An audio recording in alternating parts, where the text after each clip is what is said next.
Queridos amigos de Tutorá TV, estamos siguiendo este curso muy interesante sobre todas las incógnitas más polémicas sobre temas distintos, que muchas veces hacemos las cosas y no sabemos por qué. Entonces vamos a tratar de disipar nuestras dudas como lo hemos hecho en clases pasadas. Pero vamos a ver una muy interesante y empezar con algo muy simbólico para nosotros, para nuestra comunidad, que es la comunidad Maguen David. ¿Qué es el Maguen David? Esta famosa figura que tenemos, pues un triángulo y otro triángulo encimado, uno para arriba, otro para abajo. ¿Qué significa eso? Vean que es increíble. Primero, ¿dónde se ve la palabra Maguen David en toda nuestra religión? Hay Maguen Abraham en la Amidá, cuando decimos el rezo, ¿sí? Hay Maguen, pero Maguen David no se ve. Es un solo lugar donde está, que es en las Berajot del Haftarah. Ustedes saben, cuando suben al Sefer Torah, hay más o menos 7 personas en Shabbat. Después se lee una repetición, que es el Maftir, y el que lee el Haftarah son versículos que hablan del Naj, es decir, son de los Nevi'im, más o menos acorde al tema de la Perashá. ¿Okay? Eso es muy interesante, porque ahí en las Berajot del Haftarah, tanto de Shabbat como de Yom Tov, ahí decimos Baruch Ata Hashem Maguen David, ¿ok? Pero bueno, ¿qué pasa con esta figura? Dice, es el símbolo, también se encontró también con los gentiles. Pero luego, ¿sí? Rabbi Yehuda Hadassi fue el que lo cristalizó, lo trajo con nosotros para Maguen David, para que sea ahora sí de nosotros. Y nada más como dato para saber, sirvió como amuleto y sirvió como ¿qué? Como insignia para nosotros, como un símbolo, ¿sí? De nuestra comunidad Maguen David, ¿sí? Antes se llamaba la comunidad Tzedakah y Marpé, nada más como dato, ¿ok? Bueno, vamos a otra más. Otra duda dice, ¿por qué muchos libros están escritos en letras de Rashi? Cuando ves libros antiguos, no tienen letras así como cuadradita, como la del Sefer Torah, como de un tefilín o de una mezuzá, tienen como si fuera un manuscrito de Rashi. ¿Por qué? Dice, ya que el Kitab del Sefer Torah, cuando tú tienes una letra como escrita de cuadritos así como de la Torah, ¿sí? Eso tiene mucho más kedusha, mucho más santidad. Entonces eligieron el lenguaje que es manuscrito, que es el de Rashi, ¿sí? Por si tenían que hacer apuntes, algunos más santos que otros. Es decir, este es como diciendo, el manuscrito de menos santidad, ¿ok? Y ya porque, lógicamente, como les dije, las letras cuadraditas son letras más, la Shona Kodesh, que es el que se usa para el Sefer Torah, para las mezuzot, para tefilín, ¿ok? Bueno, hay una de las que siempre les digo a todos cuando damos este curso, ¿sí? Esa me interesó mucho, dice, bueno, ¿qué es la palabra parve?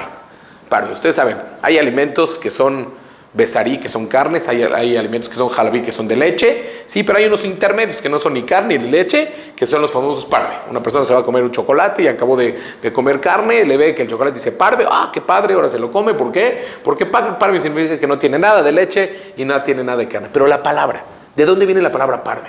Entonces vean qué interesante. Dice, sabemos, dice, como les dije, que los alimentos no son ni de leche ni de carne, son parve, ¿ok? Es un lenguaje yiddish, bueno, puede ser que sí, y no se sabe exacto de dónde viene la raíz. Pero bueno, tratar de investigar algunas cosas. Hay quien dice que era un ave que se llama parve. Bueno, pero ¿qué tiene que ver con nosotros, no? Hay quien dice que es chiquito, parve, pero tampoco no me deja suficiente contento de la respuesta. En otros lenguajes se llama parobe. ¿Qué es parobe? Dice, es doble.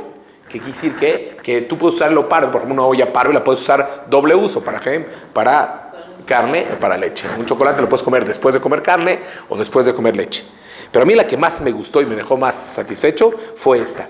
En el tiempo del Bet HaMikdash había vamos a hablar como un cuartito, que se llamaba Beta Parvá. ¿Saben qué es Beta Parvá? Beta Parvá era donde el Kohen Gadol hacía tevilá, por ejemplo, en Yom Kippurim, el día de Kippur. Se desvestía, se hacía tevilá, era un cuarto lógicamente recatado, apartado, ¿sí? Porque toda la gente estaba fuera, el público viendo. Entonces, ese momento, por lo menos, era un cuarto recatado donde hacía tevilá y salía. Pero ¿cómo se llamaba? Beta Parvá. ¿Qué es Parvá? Viene de parve. Que es que, así como el Cohen se apartaba para ir a hacer tevilá, ese es el parve, que está apartado. No es ni carne ni leche. Entonces, si alguien le puedes preguntar, a ver, ¿qué es parve? Ya le puedes dar esta solución. Beta Parvá, que era un tipo oficinita. Yo creo que está muy interesante esta. Ok, vamos a otra. Dice, ustedes han visto que cuando juntan a veces dinero para los pobres, al tzedakah, etcétera, la llaman la kupá de Rabbi Meir Balanés. ¿Qué significa? ¿Por qué? Dice que en el tiempo de Marán Bet Yosef, en el tiempo del Shulchan Aruch, del Al-Sheikh HaKadosh, grandes jajamim que habitaban en Tzfat, la primer Kupá que hicieron en ese tiempo para los pobres, le llamaron al nombre de Rabbi Meir Balanés. Y así se quedó la costumbre.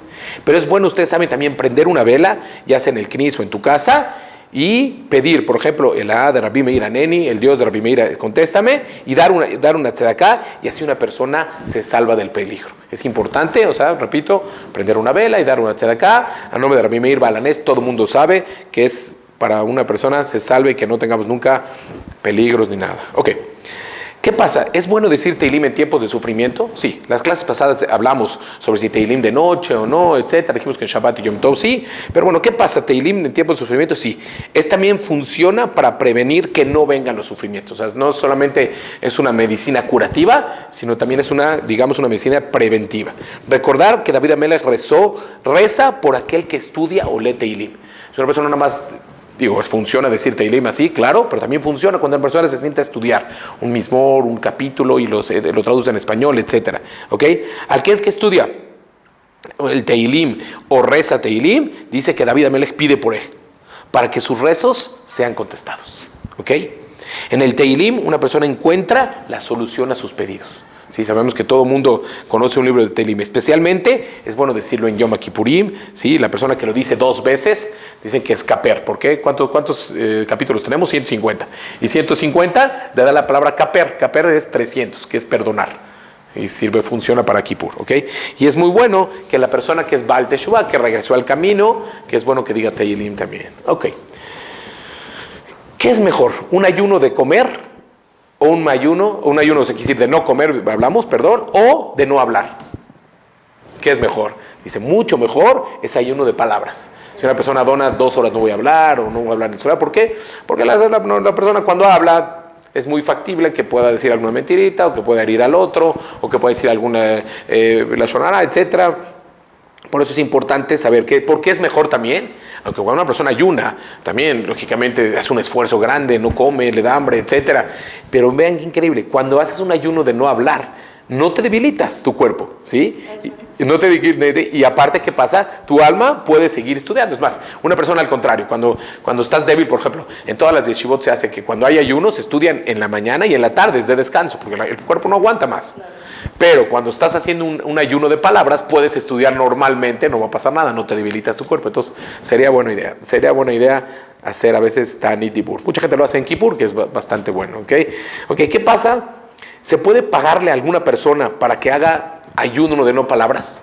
¿De no hablar por ti? O sea, ¿tú quieres? ¿Está permitido? Tú no puedes hacerlo porque eres una persona comunitaria, eres una persona que das clases, una persona que esto, etc. No puedes hacer eso. Le puedes pagar a una persona, mira, te voy a dar a ti X cantidad de dinero, tú 2 horas no vas a hablar y me cuenta a mí. Sí está permitido y cuenta para la persona que le pagas. Así que está interesante.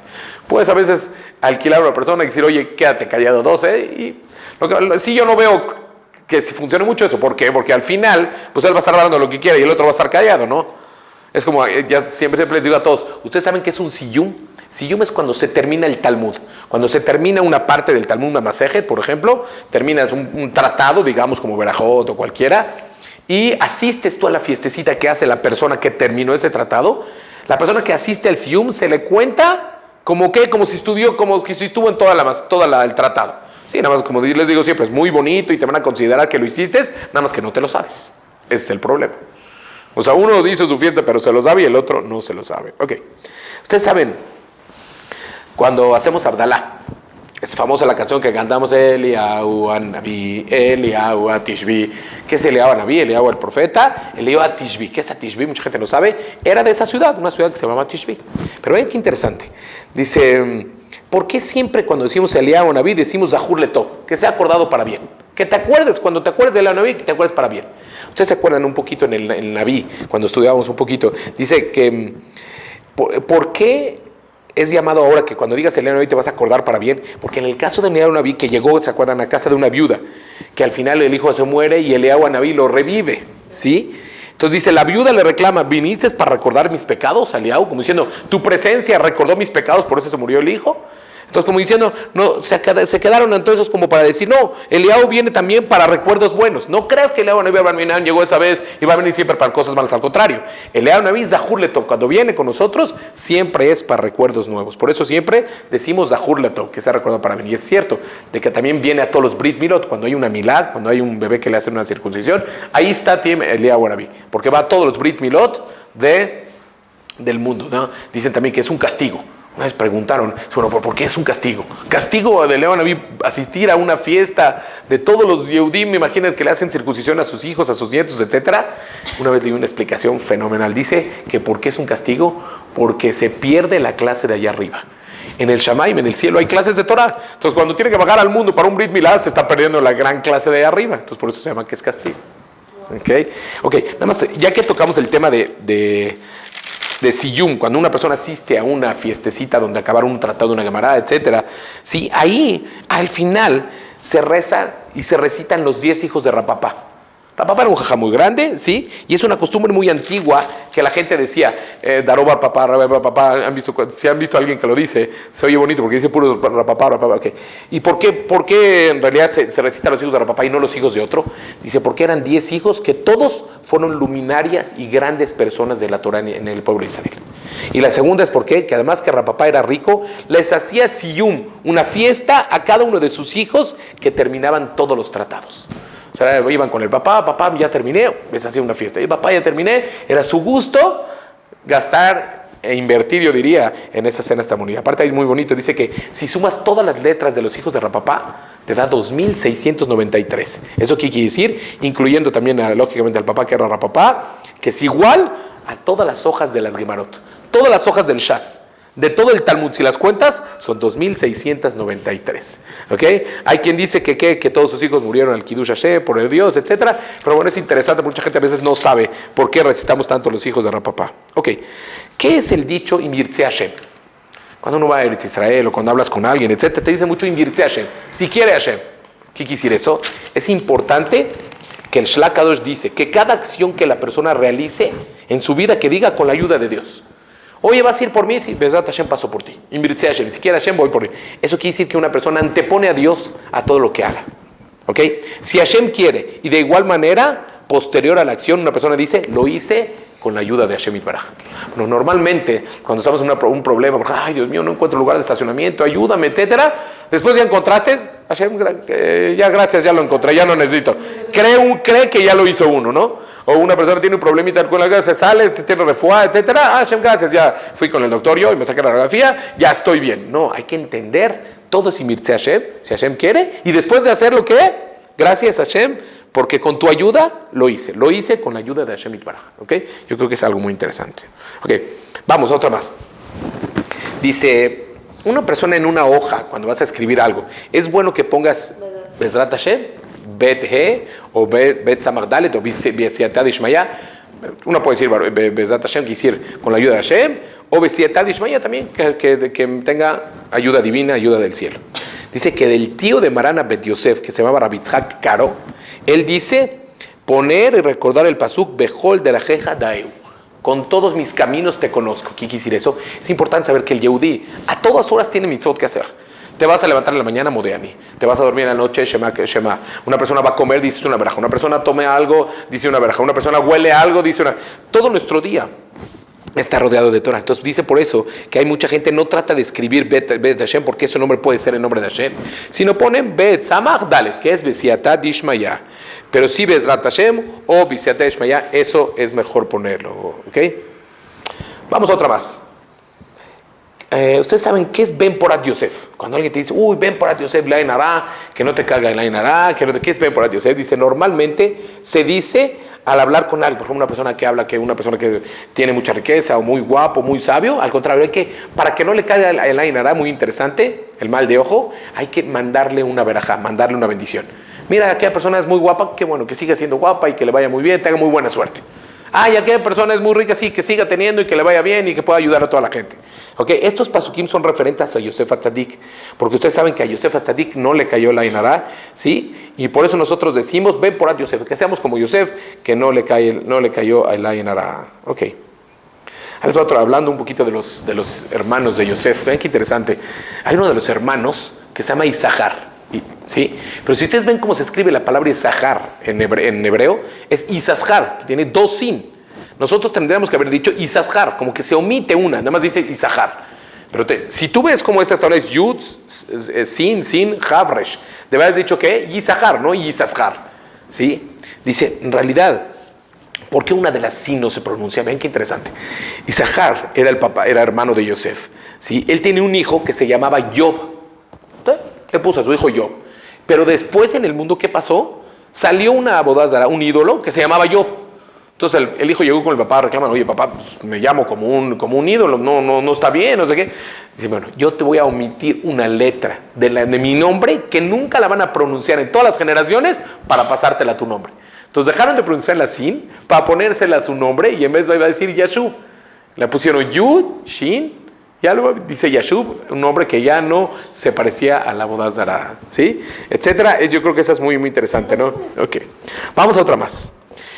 Ustedes saben, cuando normalmente ahorita ya es algo que es muy acostumbrado, ya se ve muy común, de que cuando lees un libro o ves un libro, al principio tienen unas ascamot. ¿Saben qué son las ascamot? Certificaciones de un rabino, que ese libro es un libro bueno, que conocen al autor, que conocen partes del libro, que han leído algo del libro, etc.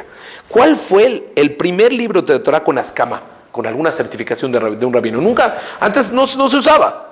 Dice, ¿cuál fue? Dice, fue el libro Agur en la ciudad de Nápoles, Italia, en 1490. Un poquito antes de que Colón venga aquí a América, ¿ok? Ahí firmaron 7 rabanim y de ahí se siguió la costumbre hasta nuestros días que cualquier libro que hagas, si tú quieres hacer un libro, el día de mañana que es bueno que pongas una amlatza, que le digas a alguien, a un jajam o a tu jajam o al jajam comunitario, etcétera, que te escriba, que vea ese libro un poquito y que te escriba una certificación que es un buen libro y eso apoya a la gente porque la gente lo lee, mira quién se lo firmó, está bueno el libro, etcétera, y es muy interesante. Es cuando hacemos Agalat Kelim. ¿Qué es Agalat Kelim? Agalat Kelim es cuando, por ejemplo, ¿qué pasa si una olla de carne se te hizo de leche o de Pesaj, etcétera? La tienes que meter, ya saben, hacer Agalat con agua que sea muy caliente, etcétera, etcétera. Ahí no hacemos el barajá. ¿Por qué? Vean cuál es la diferencia, muy importante. Dice, Tevilat Kelim es mitzvah taseh. Es una mitzvah positiva de hacer. Yo quiero que este plato me funcione bien. ¿Ok? En cambio, Agalat Kelim es que es un lo taseh. Cuídate de no comer taref. Entonces, ahí no hacemos una barajá por algo que es como abstenerse, ¿no? Como no hay una barajá por no robar o no matar o no cualquier cosa de no. ¿Sí? Hacemos barajot, por ejemplo, para ponerte tefilim, para poner una mezuzá, igualmente aquí, para hacer tevilat kelim, ¿ok? Bueno, y hablando un poquito también, ahorita que les dije mezuzá, no sé si han visto, yo creo que es algo muy interesante, en los mezuzot, afuera del mezuzot trae como unas letras, que ahora te voy a decir, no sé si mucha gente sabe, es la Jav, Vav, Zayin, Zu, como dice Kuzu, y luego dice Bemjuzab, Kuzu, o sea, son letras así al revés, las han visto, como que algo quiere decir. No sé, mucha gente se intriga por saber qué son. Investiga y dice así, que son las letras que vienen después del Shem Hashem Elokeinu. Si tú buscas Elokeinu Hashem, son las letras que siguen después. Por ejemplo, después de Aleph sigue la Bet, entonces el Hashem Elokeinu. O sea, si tú agarras Hashem Elokeinu, después sigue y son estas letritas. Como diciendo un poco Hashem Elokeinu, un poquito disfrazado, ¿no? ¿Ok? Bueno, una preguntota. ¿Saben qué son los 36 tzadikim que hay en el mundo? Ustedes han visto, he sabido que hay 36 tzadikim que dicen que ellos hacen que sostienen al mundo. Y siempre Dios nos los conserve, pero si se va uno, pues nace otro, o son los 36 tzadikim. ¿Por qué? Vean cómo dice el pasuk, Ashrei kol jochel lo. ¿Qué quiere decir eso? Lo, ¿cuánto suma? Dice, bienaventurados, aquellas son las personas que reciben la cara de que la Shejina diario, que decir, el resplandor divino diario. ¿Cuánto suma la palabra lo? Suma 36. Entonces ahí vemos que son 36 tzadikim en el mundo. ¿Sí? Hay una vez un cuento de un jajam, me hace muy interesante, de que estaba ya en su lecho y se estaba en las últimas y no se iba y le dijeron, jajam, ¿qué está pasando? ¿Qué vio? Se lo estoy contando a ver si en realidad somos ya los 36 aquí. Él sabía que era uno de ellos. Entonces, si no me puedo ir hasta que no nazca el nuevo. ¿Okay? Así sabían que son los que sostienen al mundo. Ok, otra preguntota. A veces son palabras que decimos mucho, pero no sabemos de dónde vienen. ¿De dónde viene la palabra Mazal Tov? Mazal Tov es suerte. Que tengas buena suerte, buena suerte, buena suerte. Es bueno deseárselos a todas las personas cuando tienen fiestas, cuando es su cumpleaños, etc. ¿Ok? Dice en el texto de Birkat HaLevaná, ¿qué dicen los Ashkenazim? ¿Sí? Ahí aparece la palabra más alto. Y se adoptó para felicitar a todos en bodas, en Brit Milot, en un Jinuj Habayit, en un Pidyon Aben, etc. Se adoptó estas dos palabras mágicas llamadas más alto. Ok. Bueno, a lo mejor esto no es un poquito para las mujeres, pero bueno, es bueno que les explique. Ustedes saben que hay 6 tratados de Mishnah. Si la Mishnah está dividida en, por ejemplo, Taharot, Nezikin, Zeraim, por ejemplo, que habla sobre las semillas. Sobre, por ejemplo, PA, cuando una persona tiene un campo, debe dejar una esquina para el pobre, etc. Nezikin habla sobre los daños que una persona puede hacer al otro. Taharot habla sobre las purezas. ¿Sí? Hay varios más. Pero hay uno muy interesante que es Moed. ¿Qué es Moed? Moed es el que habla sobre todas las fiestas. Por ejemplo, Rosh Hashanah, Yomá, Sukkah, habla de Kippur, de Sukkot, Tanit, habla de los ayunos, etc. ¿Okay? Lo que pasa es que en hebreo se usa mucho Moed también como una fecha fija, ¿sí? Y Moadim es cuando hay como las fiestas de nosotros. Es algo que es bueno saber, que esos 6 tratados de Mishnah, después de toda la Mishnah, viene todo lo que es la Gemara. Si la Gemara explica esos 6 tratados de Mishnah, ¿sí? Por ejemplo, Pirkei Avot es parte de Nezikin. ¿Ok? Vamos a otra. Ustedes han visto, no sé si han visto, los Jajamim Sefaradim, cuando escriben su nombre, al final ponen 2 letras, la Samach con la Tet. ¿Han visto? Así, Samach, apóstrofe y Tet. ¿Qué significa? ¿Saben eso? Dice, ¿qué significa? Yo siempre pensé que era Sefaradí Tahor. Yo soy un Sefaradí puro. Pero no, quiere decir Sofoto. Voy a tener que tengamos un ¿qué? Un final bueno. ¿Ok? Es más, como muchos has visto, también mucha gente que pone Shlita. También el Jajam Shlita. ¿Saben qué es Shlita? Está interesante. Sheihie leyamim tovim barukim. Que viva para muchos días buenos y largos. ¿Ok? Shlita. Sheihie leyamim tovim barukim. Los Ashkenazim también escriben después del nombre Nun Yud. ¿Qué quiere decir Nun Yud? Nero Yair. Que su vela, Yair. ¿Qué es Yair? Se ilumine siempre. Entonces, hay 3 cosas, ¿no? A los Sefaradim escriben Samachtet, que es Sefaradí Teor, perdón, es Sofotov. Hay quien escribe Shlita, que sí significa que le estás dando una verajá, Sheihie, que viva para Leyamim, para muchos días, Tobim buenos, Arukim y largos. Y los Ashkenazim ponen a veces Nun Yud, acabando el nombre, que es Nero Yair, que su vela ilumine a todos. ¿Okay? Son varios que es importante. Una vez una persona me puso Amush. ¿Qué es Amush? Admea Beesrim Shana. Amush. Admea Beesrim Shana. Hasta 120 años, que vivas hasta 120 años. ¿Ok? Vamos a otra más. Es algo que, fíjate que nunca me había dado cuenta, pero vean qué interesante está esto. ¿Por qué se llama Tzom Gedalia? Tzom Azara Betebet. Ayuno Azara Betebet. Tzom Gedalia. Tzom Shiva Azar Betamuz. ¿Sí? Pero se llama Ta'anit Esther. ¿Por qué no se llama Tzom Esther?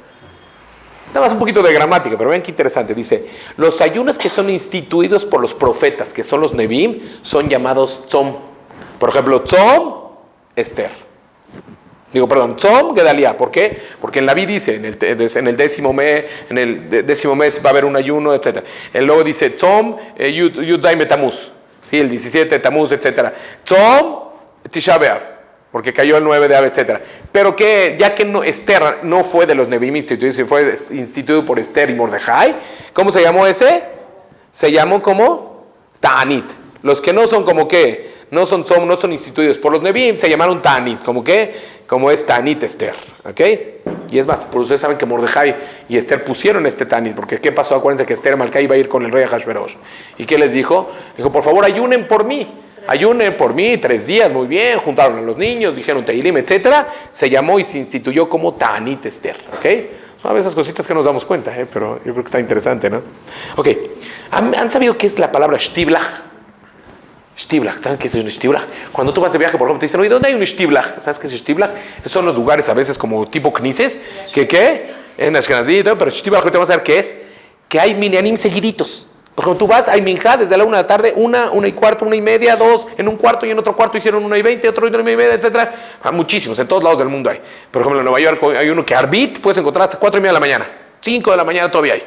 cuarto para 5, 4:40, así, seguiditos uno al otro. Hay varios cuartos y en todos se llama Shtiblach. ¿Por qué? Tú cuando llegas a todas horas, o te esperas 5 minutos, o te adelantas, etcétera, vas a encontrar Minja y Arbit a todas horas. Bueno, ¿por qué es la palabra Shtiblach? La Shtiblach dice... la palabra Shtiblach es una palabra en Ashkenazí, en Yiddish, que dice que son cuartos chiquitos, y eso significaba que así empezaron a rezar. A veces no se reunían en knisses tan grandes, sino en casas chiquitas.